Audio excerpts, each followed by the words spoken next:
Hello, Aggies. It's Chancellor May and LeShelle, and it's time for Thursday Thoughts. So, first of all, we did post some messages about Juneteenth. A personal message for me, a really nice historical message from Professor Justin Leroy explaining the historical context of the holiday. And I think what happened was there was such a small window between the official signing by President Biden, making the holiday official, and the actual date.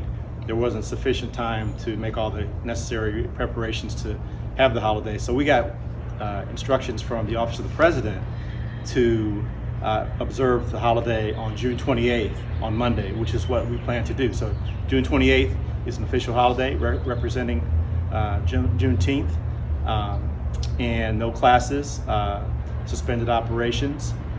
We will, in future years, observe the federal holiday on the day of the actual of June 19th. National Park. Oh, that's a good Do you one. have one? I know what national park I do not like, and that is the Grand Canyon, because it's a really. You don't like heights. I don't like heights. Yeah. So definitely not that one. We don't really venture off into national Not a parks. lot. Yosemite, since it's nearby, is one that Yeah. I've been to, but I don't spend a lot of time in national parks. Yeah, I don't know. That's a really good question. Oh, I think I have one. All right, Is Central Park a national park?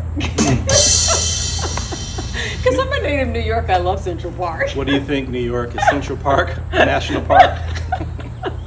I have to say I have my doubts on that one. But I'll just go with Yosemite. What advice do you have for parents? Regarding in general? So maybe advice for parents that are sending their student off to college for the first time this fall. This should be an interesting fall, right? Yeah, so Given from whence we came different, from. yeah, from the past year and a half. You I- remember when we sent the girls off? I did, but it wasn't following a global pandemic. That's right. I don't remember any pandemics back then. But what did So you? you could have a little anxiety Yeah. coming out of all of this. That's true. That's true.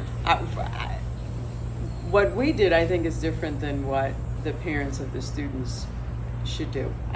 First off, I would say keep close communication without being a helicopter parent, That's a big one. because this has been a tough year and last year, so I do keep in contact so that to make sure that your student is healthy and they're happy, and UC Davis is bringing them joy outside of studying and the rigorous work. Yeah. But I do think this is a time that parents and students should talk more, Right. given what we're coming out of. Just my advice for right now. I agree with everything you said. Yeah. I'll break it into two pieces. One is be a listener, a good listener without judgment. So I think your student will appreciate it if they have an ear that they can bounce ideas off of or get support from. But different things are happening with them in this time of their lives, and the judgment is not helpful. And I always remember when our kids were in school, my daughters would call me on my cell, and usually at inopportune moments. But my colleagues would always say, "Your kids actually call you and want to talk to you?" And I was like, "Yeah." I thought that was pretty normal. I think that's because we were both good listeners.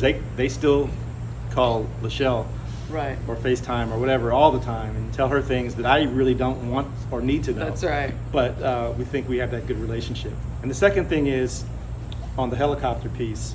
I think I'll just share a personal anecdote. Simone, I don't think she'll be mad at me for telling the story. Simone, She may. when she was, I think this was her first year at Purdue. She got involved in a situation where she was accused of academic misconduct, unjustly accused, I should say. And my every instinct was to, as a dean of engineering at Georgia Tech at the time, was to call or email my colleagues at Purdue and say, "What's going on? My daughter didn't do this, blah, blah, blah." I resisted all those urges and did not do it and let her handle it herself, which she did, and it all worked out fine. So I think the whole notion of letting your student grow up is really important, Right. because this is the time of life when they're doing that. Yeah, it's rare that I call either one of my daughters telling them what to do or advice. It's normally they call me to ask for advice. And that's really what you want, because if you're dictating, then they can't think for themselves. So I think not offering advice is good. Just let them call you, but do make sure that they're okay, especially right now. They ask you for advice. They ask me for money.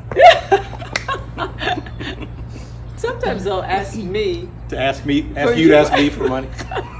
Well, we actually planned for students who are vaccinated to have quite a bit of flexibility on masking inside, with the exceptions of in classrooms, when class is being conducted, in transit, like on buses, and in healthcare situations. You will still be wearing a mask as of today's guidance. Now, everything is always subject to change, but that's where we are today. Outside of those situations, vaccinated students, faculty, and staff will not need masks. You know, I think we are gradually moving back into the mode of a residential campus experience with in-person classes and all the others, things that go with that. We have, even before the pandemic, we had a plethora of offerings through Coursera and other mechanisms.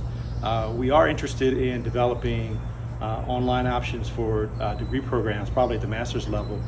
We were the first to offer an online MBA in the system a couple years ago, and we want to have more opportunities like that going forward. But I think, unlike this questioner, we're all actually anxious to get back to doing some things in person, and we'll have some online things available, but the predominant mode will be in-person instruction.